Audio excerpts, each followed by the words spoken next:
El canal del Congreso presenta.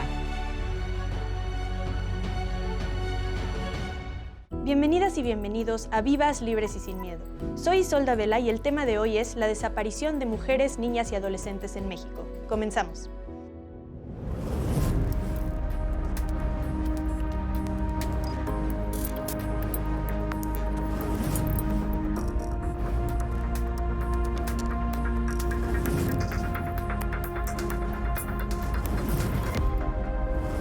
Vivas, libres y sin miedo.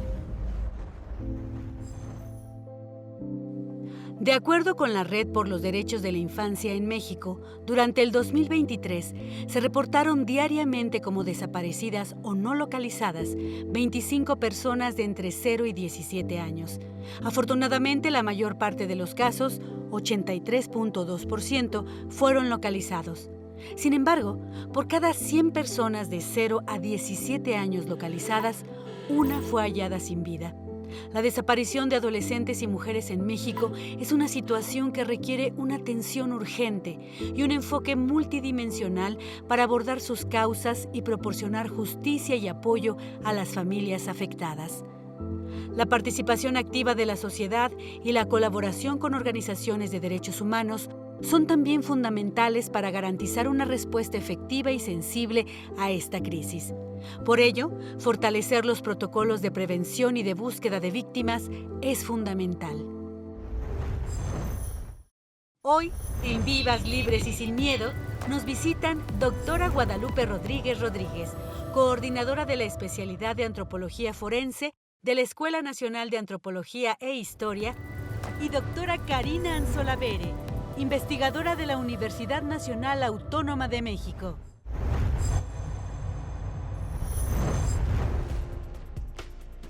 Para el tema de hoy nos acompañan en el estudio las doctoras Guadalupe Rodríguez y Karina Anzola Vere. Es un gusto tenerlas como invitadas. Bienvenidas. Gracias. Muchas gracias.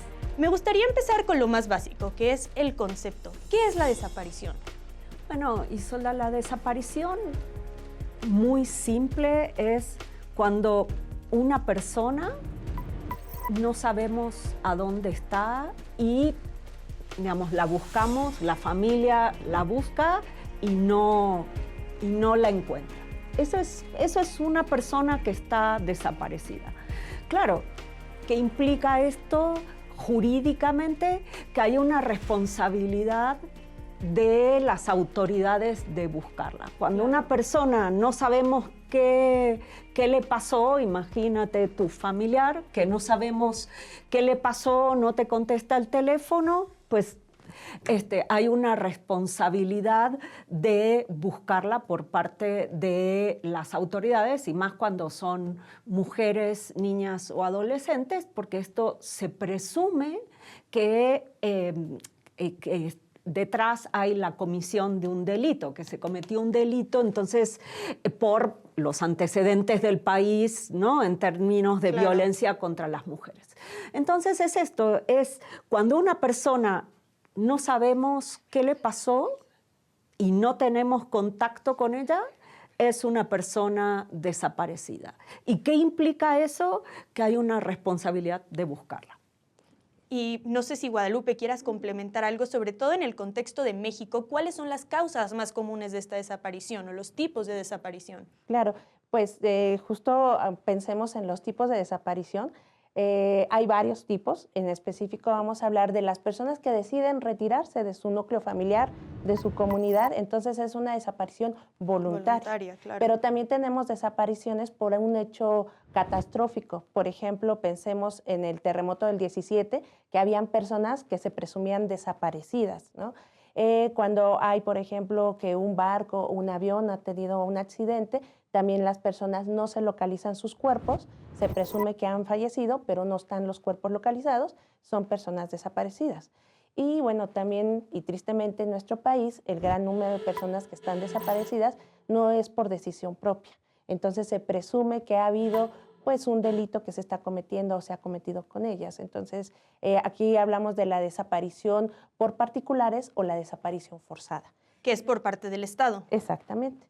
Por parte del Estado, cuando hablamos por parte del Estado, es cualquier autoridad ya sea policía estatal, municipal, federal, marinos, ¿no? Militares. Entonces, cualquier autoridad que esté involucrada se le reconoce como desaparición forzada, y el ejemplo pues, más doloroso o presente que tenemos es justamente el caso de los 43 normalistas de Ayotzinapa. ¿Y cuáles son los delitos que suelen estar detrás de esta desaparición? Porque creo que es muy importante entender esas causas para entender un fenómeno que duele tanto en nuestro país. Bueno, yo creo que la desaparición en sí es un delito, claro. ¿no? Entonces, y justamente hay desapariciones que están vinculadas con un delito y hay desapariciones, las involuntarias, que no, como esto, ¿no? Una persona que en un hecho catastrófico claro. no se encuentra o no se localiza. Pero hay otras que se supone que son involuntarias, que la persona ha desaparecido involuntariamente, que el Estado tiene obligación, ¿no?, de investigar. Y tenemos dos tipos de desapariciones reconocidas en México. La desaparición forzada, que es esta cometida por los agentes del Estado, y la desaparición cometida por particulares, que son cualquier otra persona o grupo que no sea el Estado, que en el caso de México estuvo muy influenciada porque o por el involucramiento de los grupos de crimen organizado en muchas desapariciones. Y yendo un poco al tema de México, que me parece pues, sumamente importante, ¿me podrían platicar un poco sobre cómo está la situación, por qué el problema es tan grave y cuáles son las causas principales de que haya tanta desaparición en México? Claro. Bueno, pues tendríamos que mencionar que en el año 2022 pues se llegó al terrible y deshonroso número de más de 100,000 personas desaparecidas. Altísimo. ¿No? Es sumamente grave que estemos hablando que un país que aparentemente está en paz, que no está en guerra o que no tiene un conflicto interno tenga, visible, ¿no? O al menos nombrado, tenga esta cantidad de número de personas desaparecidas. Entonces, estamos hablando de más de 100,000 personas desaparecidas y en específico, si nos vamos a las estadísticas, aproximadamente el 30% es de mujeres que están desaparecidas. Entonces, creo que ese es un dato sumamente importante y muy revelador de por qué tendríamos que tener en el foco el tema de las mujeres, niñas y adolescentes desaparecidas en nuestro país. Karina, no sé si tú quieras complementar algo en este punto. No, porque... Totalmente de acuerdo. Lo único que quisiera complementar es que sí, lo que observamos es en los últimos años, sobre todo a partir de 2015, un incremento en la desaparición de mujeres, ¿no? Lo que vemos es que cuando desaparecen mujeres, desaparecen también más hombres, pero la proporción de mujeres desaparecidas se ha ido incrementando. Y este factor de género en las desapariciones es importantísimo y me gustará mucho poder platicar de ello en el siguiente bloque. Ahora vamos a ir a un breve corte y regresamos en Vivas, Libres y Sin Miedo.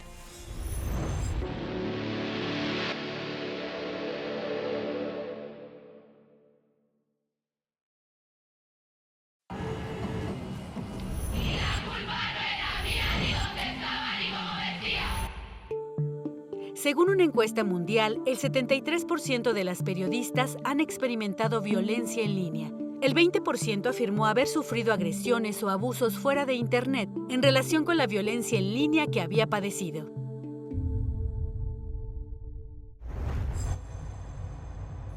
Vivas, libres y sin miedo. Hacemos una pausa y regresamos. Ya regresamos. Vivas, libres y sin miedo.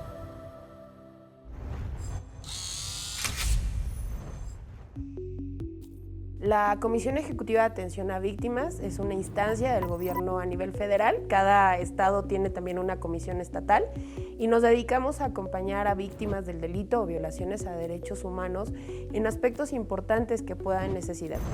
Podemos ser prácticamente una red de apoyo, podríamos decirlo tal cual. Por ejemplo, cuando una víctima necesita atención psicológica, está la Comisión Ejecutiva de Atención a Víctimas, o tal vez necesita un asesor jurídico que les defienda o que les represente en un juicio. Entonces, para eso está también la Comisión Ejecutiva de Atención a Víctimas y otro tipo de medidas necesarias, porque pues cuando una persona o cuando una familia se vuelve víctima, pues necesitan varias situaciones, ¿no? Por ejemplo, ¿qué sucede en casos de desapariciones o de feminicidio? Pues muchas veces las comisiones ejecutivas de atención a víctimas tenemos que buscar todas aquellas herramientas dentro de las instituciones del Estado para brindar atención y acompañamiento a las víctimas. Hola, me llamo Esteban Alejandro Gallardo Volante, soy hermano de Pamela Gallardo Volante. Ella desapareció el 5 de noviembre del 2017 aquí en el Ajusco, en la Ciudad de México. Cuando levanto la denuncia, está el Centro de Atención a Víctimas y Extraviadas, que es CAPEA. No tiene un orden jurídico o judicial, o sea, que puedas tú tener un delito como tal, solamente es de personas extraviadas. Te hacen tu proceso, te hacen tu entrevista, te matan como por 5 filtros dentro de esa institución. Y al último te enseñan este librito de personas en calidad de desaparecidas, pero ya son personas finadas que están en calidad de desconocidas. Así me aventé un proceso de un mes ahí en CAPEA. La Comisión Ejecutiva de Atención a Víctimas es como un hospital, entonces nadie quiere ir a un hospital porque pues nadie quiere estar enfermo. De cierta manera, la Comisión Ejecutiva de Atención a Víctimas es muy similar. Siempre va a haber un enojo porque pues al final pues una víctima de un delito, de una violación a derechos humanos es lógico que esté enojada, es lógico que esté triste. Entonces, parte de este trabajo de retroalimentación es escuchar a las víctimas, salir desde la lógica del escritorio y pensar que el tema de víctimas está en el escritorio y más bien salir al territorio y saber todas las necesidades que tienen las víctimas, desde el hecho de realizar, por ejemplo, en casos de personas desaparecidas, realizar una búsqueda, salir al terreno, agarrar una pala, estarles acompañándoles bajo los rayos del sol, eso es importante, pero también otro tipo de aspectos como lo que implica, por ejemplo, que una víctima se traslade de su lugar de origen a una fiscalía. Y entonces, todos este tipo de circunstancias es importante que la Comisión Ejecutiva las tome en consideración para saber cuáles son las acciones que tenemos que hacer para brindar un acompañamiento a las víctimas, ya sea de violaciones a derechos humanos o del delito. Afortunadamente tuve ciertos accesos para poderme mover dentro de esta institución. Pude llegar con el director de CAPEA y pedí cámaras, logré pedir cámaras del ID y todo. Me moví lo que mi mamá se movió, mi papá me acompañaba. O sea, la verdad, hicimos lo que en nuestro momento, nuestro instinto nos pedía, ¿no? Y me daba a reaccionar. Entonces, todo mi proceso fue a través de reacciones. Dentro de todas esas exigencias, llegamos al procurador Edmundo Garrido en ese tiempo, que ya prácticamente el caso de Pamela lo manda FAS oficialmente. Entonces, FAS se obliga a atender el caso de Pamela. El 55% de las y los usuarios de la Comisión Ejecutiva de Atención a Víctimas son mujeres y niñas. Y entonces estamos hablando que la Comisión Ejecutiva de Atención a Víctimas debe tener un enfoque de perspectiva de género totalmente, porque no solamente estamos hablando de mujeres víctimas directas que vivieron el delito per se, sino estamos hablando de madres que buscan, de niñas y niños que se quedaron huérfanos, y eso también es otra situación que tenemos que estar reflexionando.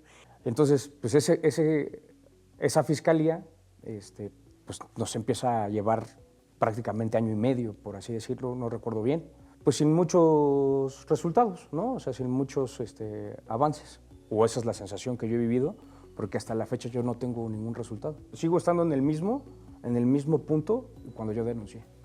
O sea, ese es el tema, que parece que avanza uno 3 pasos y te retroceden 10. Cuando a una mujer desaparece, va la mamá o algunos de los familiares a presentar la denuncia y te dicen, no, seguramente se fue con el novio. Regrese usted a las 72 horas y entonces ya iniciaremos una búsqueda. 72 horas para una búsqueda en caso de un secuestro o en caso de alguien que ha sido sustraída en contra de su voluntad, pues son cruciales. Puede ser la diferencia en que te encuentren con vida o que te encuentren ya como una estadística más de víctima de feminicidio. Y sí, por supuesto que está la mejor intención, pero el tema es que ante la mejor intención, pues intenciones no se encuentran a las personas, ¿no? Sino de hechos, de trabajo. Solo les pido que hagan resultados, que den resultados, que encuentren a nuestros familiares de todas las personas que están desaparecidas, a las niñas, mujeres, madres, hijos que están desaparecidos, que nos den la verdad y que hagan su trabajo y que dentro de todas estas situaciones que todas las familias viven, que no lo hagan impráctico, que lo hagan simple y que sean los facilitadores, porque no tendríamos por qué llegar a las asociaciones civiles para que ellos sean nuestra primera red de apoyo.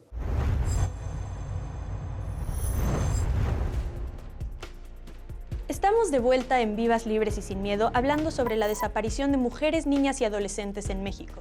Creo que un factor muy importante que tenemos que tocar es la desaparición en función del género, ¿no? No sé, Guadalupe, ¿nos quieres platicar un poco de por qué esto es violencia de género? Claro que sí, mencionaba que cerca del 30% de personas que están desaparecidas en nuestro país son mujeres y tendríamos que considerar que en este caso, cuando los hombres son desaparecidos principalmente por crímenes de grupos de crimen organizado, ¿no? Claro. Pero también tendríamos que pensar que mucho esto es de desplazamiento forzado. En el caso de las mujeres, muchas de ellas, ¿no? Se ha estudiado, son víctimas de trata de personas utilizadas en la prostitución.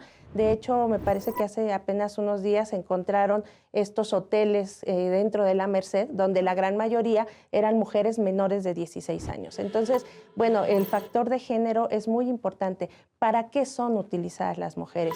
Y sobre todo en un país en donde el continuum de la violencia que presentamos las mujeres es desde niñas.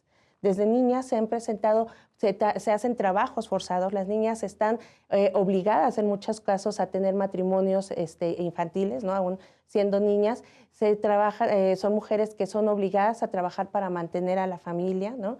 La violencia en la pareja o la violencia dirigida hacia las mujeres es un factor sumamente determinante en el caso de los feminicidios y, claro, bueno, tristemente en la desaparición de mujeres, muchas de ellas han sido desaparecidas por parte de sus propias parejas, ¿no?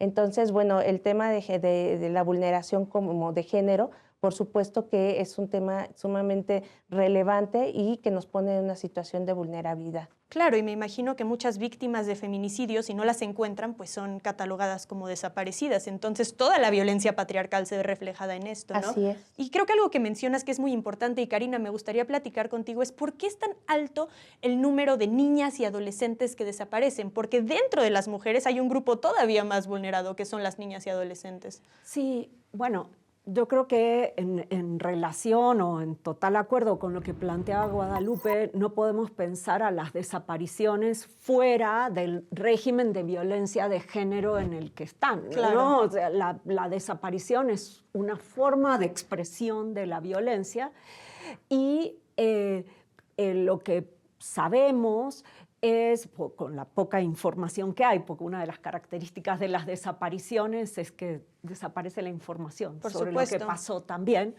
es que las causas muchas veces tienen que ver con la trata de personas y que, bueno, las mujeres más jóvenes, ¿no?, son las más vulnerables en relación con esto, porque son las que pueden ser explotadas en términos de su cuerpo. Digo, claro, hay una causa económica, ¿no?, en este punto, además de una causa cultural, porque lo permitimos.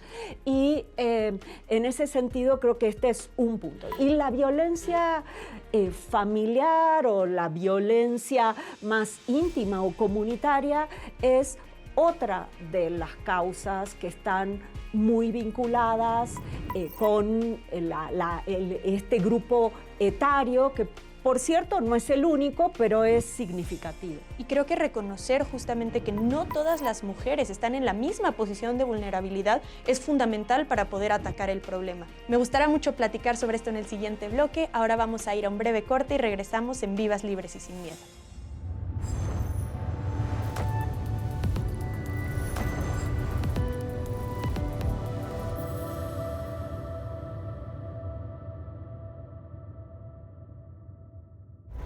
Hacemos una pausa y regresamos.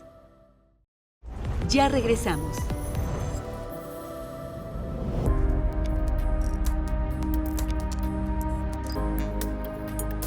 Feminismo en la red.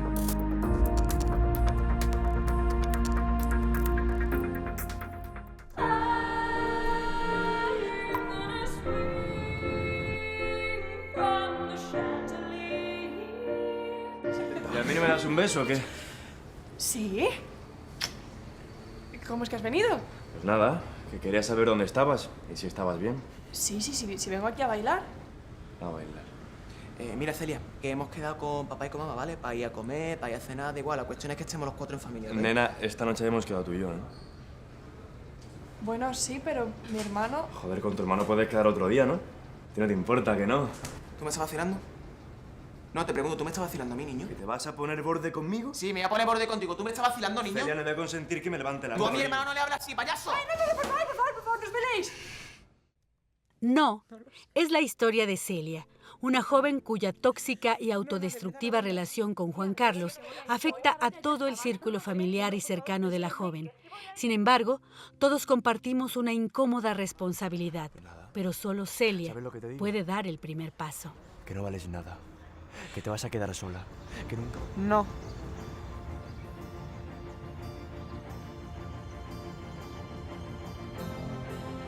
No.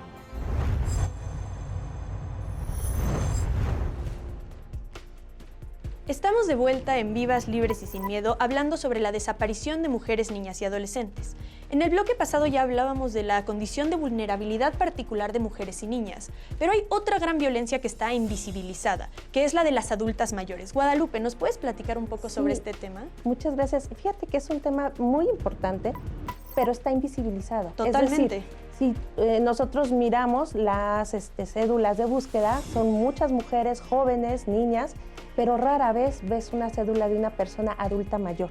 Y entonces podríamos empezar a inferir que hay una segunda y una tercera desaparición, ¿no? Claro. Físicamente, pero también la misma sociedad, ¿no? Y aquí hablamos de la violencia de género hacia las personas adultas, que también es una violencia sumamente importante, invisibilizada, ¿no?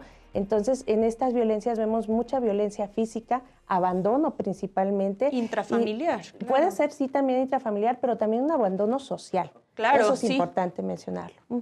Y me parece importantísimo visibilizar un tema que pues justamente no se habla, ¿no? Creo que muchas personas no tienen idea de la magnitud de este problema. Pero creo que también sabemos que hay muchas personas que están luchando contra la desaparición. Y me gustaría que me platiquen un poco sobre qué se está haciendo en materia de desaparición y hablar mucho de la gran labor que hacen, por ejemplo, las madres buscadoras y los colectivos en general. Sí, yo creo que no podemos hablar de lo que se está haciendo sin mencionar y poner en el centro a quienes han sido el motor de esto, en la visibilización, en la promoción de política pública, en la promoción legal y en la resistencia cotidiana, que son los colectivos de familiares. Hay más de 200 en todo el país, y creo que ellos están en el centro, son quienes empezaron hace más de, bueno, en las desapariciones vinculadas con la guerra contra el narcotráfico, en 2009 a levantar la voz, a salir a buscar cuando las autoridades no escuchaban, y hoy forman redes, tienen un liderazgo muy, muy importante, y son, como a veces decimos nosotros, quienes están poniendo o no sacando el dedo del renglón acerca de la importancia, creo, de dos cosas. Por una parte, buscar e investigar, buscar a las personas desaparecidas, investigar por qué desaparecieron, y sancionar a los culpables en los casos que esto sea así, y por otra parte, prevenir que no siga desapareciendo gente. Entonces, las familias son pilares en estas dos columnas, ¿no? de las necesidades en relación con el tema. Y creo que es importantísimo, particularmente ante la inacción de las autoridades. Ya hablábamos que hay muchas políticas públicas que pueden estar muy bonitas, pero no necesariamente se aplican, y quienes realmente están llevando la rienda de esto, pues son los familiares, a pesar del riesgo que esto puede llevar, ¿no? Guadalupe, ¿te gustaría complementar esto? Sí, claro. De hecho, bueno, lo que me gustaría comentar es justamente que la ley general, la ley de atención ante la desaparición, el protocolo homologado, todos los protocolos que se han generado han sido finalmente porque las familias lo han impulsado. Claro. Y eso es importantísimo reconocerles. ¿Qué pasa con las familias buscadoras? Hoy vemos familias sumamente politizadas, es cierto, pero también han tenido que aprender cosas que no deberían de saber. Y a eso me refiero cuando encuentras a las familias en las fosas, excavando, reconociendo restos óseos. Eso las familias no tendrían por qué estar en ese ámbito, porque debería de haber una política por parte del Estado de fortalecer todo lo que sería y que hoy vivimos, ¿no? Esto que se ha denominado crisis forense.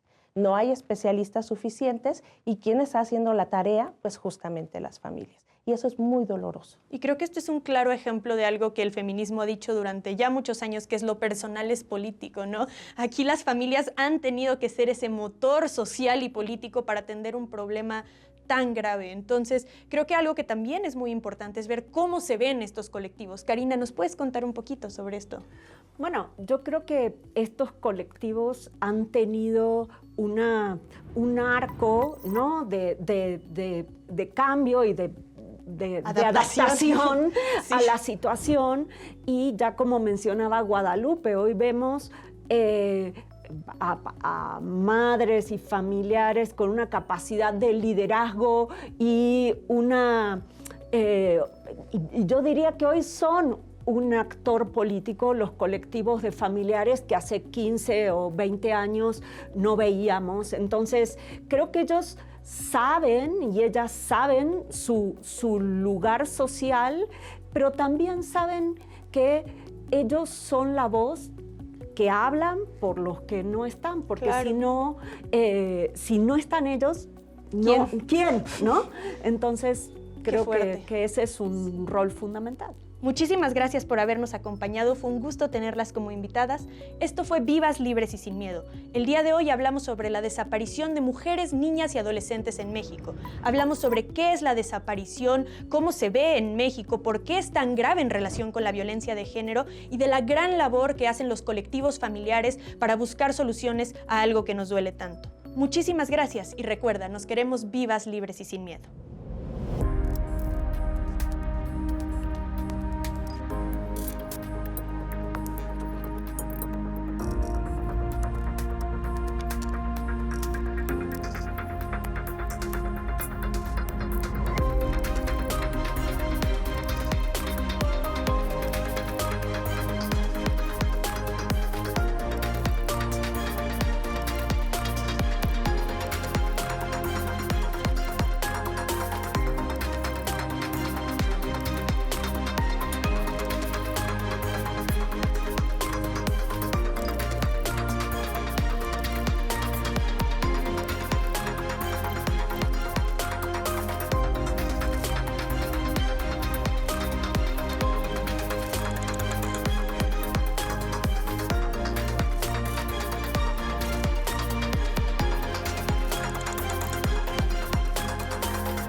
El Canal del Congreso presentó